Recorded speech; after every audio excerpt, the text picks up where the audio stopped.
If this is you sitting there, phone in hand, scrolling through nothing, waiting for a message that's never coming. Yeah, that tight little knot in your chest that refuses to let go, even when you tell yourself you're fine. Maybe this hits closer than you expected. Maybe you're thinking about all the times you reached out first, the texts that stayed blue, the calls that went straight to voicemail. And oh man, you remember staring at the screen, imagining her laughing, imagining her answering, imagining it all going back to how it was. You tell yourself you're done, you're strong, but then you lie awake, eyes wide, staring at the ceiling, and the silence is loud. The kind of silence that presses against your ribcage. That makes your hands twitch for your phone, even though you promised yourself you wouldn't. You wonder, did I push too hard? Did I scare her away? Was I not enough? You notice the little things that nobody else would. The way her name still pops up in your head at random, like it's got its own alarm clock. The smell of her shampoo on your pillow, even though it's been weeks. The corner of the couch where she always sat, now just empty. You bite your lip, try to stop yourself from thinking. You fail. Every single time. And then there's the part you can't admit to anyone. That split second you think, what if she's already moved on? But maybe you don't even want to know the answer. Because knowing, that might break you differently. Slowly, quietly. Inside, you're screaming but out loud. Nothing, just the hum of your apartment, the fridge buzzing, the clock ticking like it's mocking you. Maybe she noticed you stopped reaching out. Maybe she didn't. Maybe it doesn't matter. But here's the thing, you're watching how fast your own mind can betray you.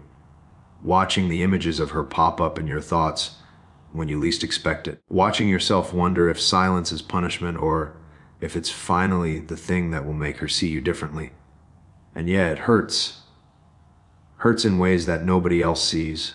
Hurts in the quiet, in the waiting, in the second guessing. Every moment you almost pick up the phone. Every text you almost send. Every time you almost break and say something you shouldn't. You hold it in. You swallow it. And you hope something shifts. But what? So tell me, when the quiet hits hardest and you're staring at your own reflection wondering if you've lost her for good, do you stay silent or do you finally risk breaking the pattern? Look, most guys, they don't get this. They think stopping the chase means giving up. They think silence is weakness. They think if she doesn't answer, it's over. But that's not the way it works. I've been there. You've been there. You've sent that last text, waited by the phone, felt your stomach twist every time it buzzed. And nothing. And the first thought that hits, she's gone, it's done. Here's the truth, brother, it's never done. Not like you think. People misread absence, they misread patience. You pull back, and suddenly you see things you missed when you were trying too hard. The way she used to brush past a joke you made. The little pause before she replied. The casual glance that felt like nothing, but meant everything. You were too close, too involved. And you didn't notice. I remember sitting on my old couch one night, winter coming in through the cracked window, phone in hand. Mind racing, I'd texted too much, called too much. She didn't respond, and I thought I'd ruined it. Thought I'd scared her off, but here's what actually happened. I stopped, and what I saw days later was her presence in my world didn't vanish. It shifted. She showed up differently, responded differently. The dynamic changed, and it was all because I stopped chasing, because I stood firm. Most men forget a simple principle: your energy is not for everyone. It's for the ones who notice it, who deserve it. You can't force someone to respect it, to feel it, to match it. And yet, we try, we overreach, we text, we call, we plead silently through the screen, and we wonder why it doesn't work. Here's another truth harder. Maybe absence is the clearest mirror. Not for her, for you. You see yourself differently when you're not bending over backward for approval. You see what you actually want, what you won't compromise on, and what you deserve. It's uncomfortable, yeah, brutally uncomfortable, because it exposes your flaws, your attachment, your impulses. But that discomfort, that's growth. That's power. I'm not saying sit there and be cold like a stone. That's not masculinity. That's avoidance. Calm authority, That's noticing your own value, standing your ground, letting the world and her adjust to it. It's holding yourself steady when desire is screaming. It's remembering that your absence can teach more than your presence ever could. Think back to a time you wanted someone's attention so badly, you lost yourself in the effort. Maybe it was in high school, maybe last year. Remember how hollow it felt. That gnawing itch in your chest when your phone stayed silent. That's what most guys try to erase. But I promise you, sitting with it, letting it burn a little, letting yourself be still, that's what changes everything. That's when she notices. That's when you notice yourself. And here's the principle that shakes most men. Control isn't in the reach. Control isn't in the message, the text, the call. Control is in restraint, in clarity, in holding steady while the world dances around your energy. You pull back, not because you don't care, not because you're weak, because you're strong enough to let the natural rhythm take over, to let truth surface. So if you're sitting there, restless, thinking about the last time you reached out, remember this: you're not abandoning, you're recalibrating. You're showing yourself first who you are when nobody's responding. And that's the foundation of power. That's the kind of calm authority that no one can ignore. He sits on the edge of the bed, phone face down on the nightstand. The room is quiet except for the hum of the heater, low and steady, like it's trying to fill the emptiness. His fingers tap the sheets over and over without thinking. A memory hits, her laugh in the kitchen, the clink of the spoon against the mug. He swallows, hard, tasting it again. It's been 2 days since he last texted. 3. He can't remember. Time doesn't matter like it used to. He thought stopping would make it easier. He thought silence would be simple. But it's not. Silence is loud. The kind that presses against your skull, makes your chest tight, your throat dry. He leans back, eyes on the ceiling. The faint outline of the fan spinning above, cutting the shadows into slow, deliberate slices. He thinks about all the texts he didn't send, ones he typed, erased, typed again. Ones that would have ruined everything if they'd gone through. Ones that would have made him look small, weak, pathetic. And yeah, maybe he was, maybe he is. He shrugs, and it's not a shrug at all. It's more like a weight shifting inside. Her name pops into his head. Funny how it does that. Out of nowhere. No notification, no cue. Just a ghost of a sound in his own mind. He clenches his fist. Breath catches. He remembers the smell of her jacket, the one she left behind, still faintly there on the chair by the door. He leans over, inhales, feels the cold fabric against his fingers. That smell, it's like she never left. He thinks about the last time he reached out. Not texting, not calling. Just trying to catch her eye across the room. She didn't see him. Or maybe she did and didn't care. And that small, quiet thought hits harder than a shout. He pulls the blanket tighter around his shoulders. The apartment feels colder now. The walls close in. The hum of the heater seems farther away. He wonders if she's thinking about him. If she even notices. Part of him hopes she does. Another part hopes she doesn't. The part that hurts most is the part that doesn't know what it wants anymore. He remembers laughing once, standing too close to her, hearing her laugh and feeling it in his chest. Feels like it was yesterday. Feels like a year ago. He exhales slowly. Can't stop. The phone buzzes, maybe a message, maybe nothing. He doesn't check. Can't check. Not yet. Time passes. He doesn't notice. Moments stretch and snap. He thinks he hears the front door open. Footsteps. But it's just the building settling. Maybe the heater. Maybe nothing. And that nothing, that absence, it's sharper than anything else. The kind that makes you think, maybe if I do nothing, something will finally change. He closes his eyes, feels the pillow against his cheek, stiff and cold. His mind drifts. All the what-ifs that nobody ever says out loud. What if I'd stayed quiet from the start? What if I hadn't tried so hard? What if she notices now, without me reaching, without me forcing it? The clock ticks. Too loud. Each second hits like a tiny hammer in the chest. And then a calm. Not relief. Not peace. But something different. A realization that this waiting, this aching, this pulling back, it's showing him something. Not about her. About him. About what he's capable of holding. about how he can stand even when nothing responds. And maybe that's enough. Maybe that's what changes everything.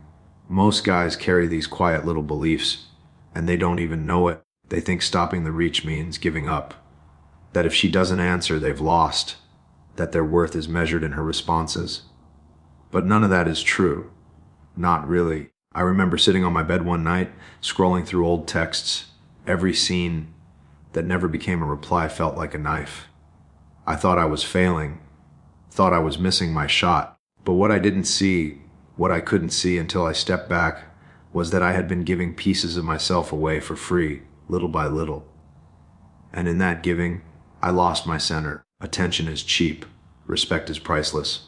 Another one guys fall into, they think silence is weakness, that holding back is passive. But look closer. Silence doesn't mean you've stopped caring. It doesn't mean she's gone. It means you've remembered yourself. I remember a time I wanted to text her so badly, I could taste it. But I didn't. I waited, I paced the apartment, I felt small. But when I finally let the silence speak, when I finally stopped chasing, the dynamic shifted. Suddenly, I wasn't reacting. I was present. She noticed, and that's the thing most men never get. She didn't ghost you. You disappeared from yourself. Then there's the belief that if you step back, she'll forget you. That absence erases. It doesn't. I've seen it. I've felt it. I stopped texting for a week once, a whole week, no calls, no messages, just space. And what happened? She reached out, not with drama, not with panic, but with curiosity. Because she felt the weight of my presence in ways she never did when I was bending over backward. That's the quiet, brutal truth. You don't lose her, you lose your own presence. So yeah, these beliefs sneak in uninvited, quietly sabotaging the way you move. But you can unlearn them, one pause at a time, one breath at a time, one moment of presence instead of chasing. You learn that absence isn't empty. It's not a punishment. It's a mirror, a chance to see who you are when nobody else is pushing, pulling, or responding.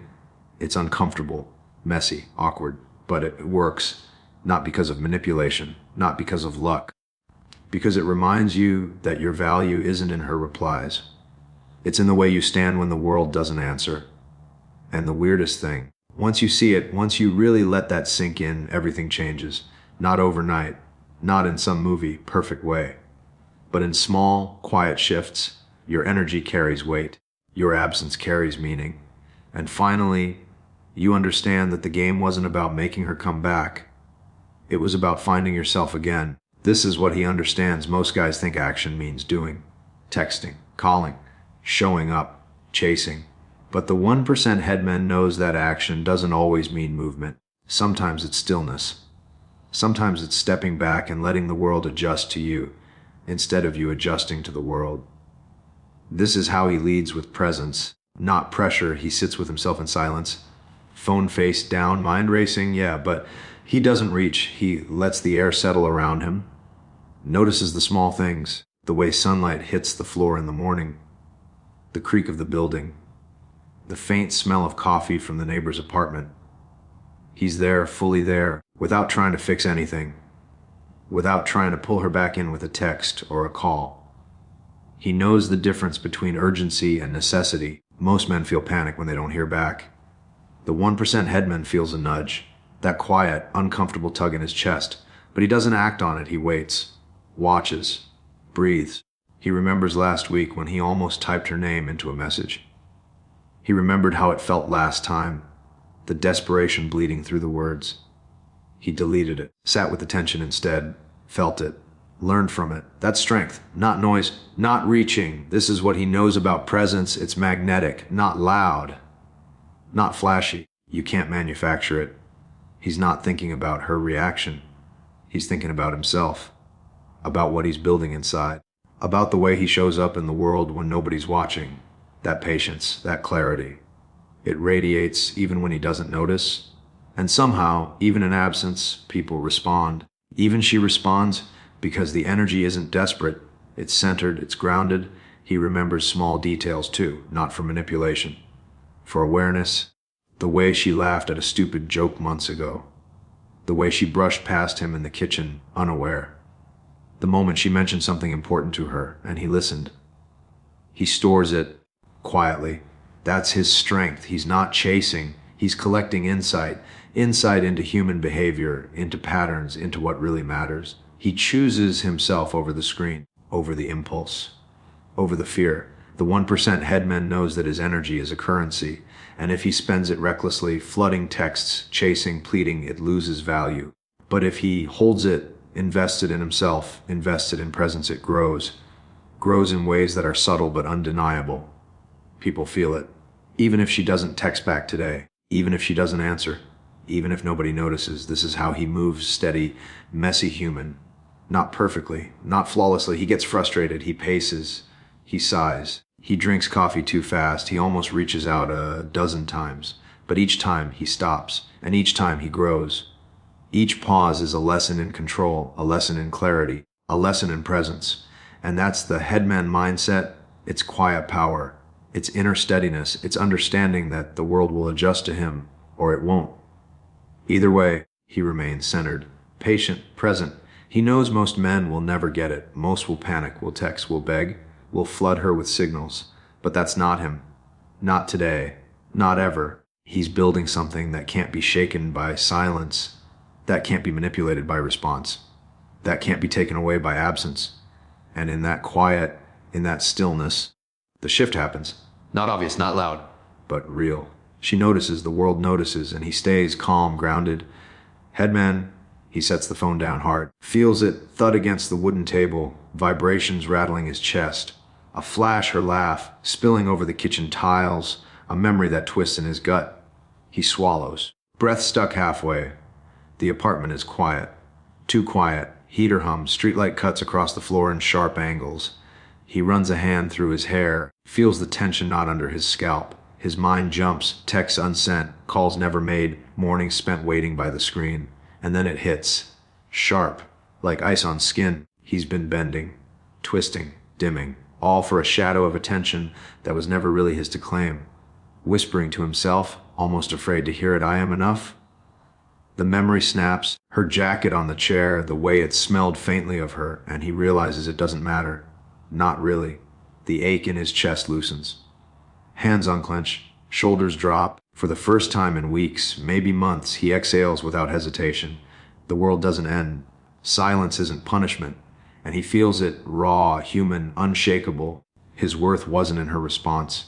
It was always in him. Phone on the table, screen dark, fingers still tense, heart still racing. The hum of the heater fills the silence. She's out there somewhere living her life, thinking her thoughts. You're here, breathing, standing. The weight in your chest eases, not gone, just shifted. Memories hit in flashes, laughter, light, the brush of her hand. You let them come, you let them go.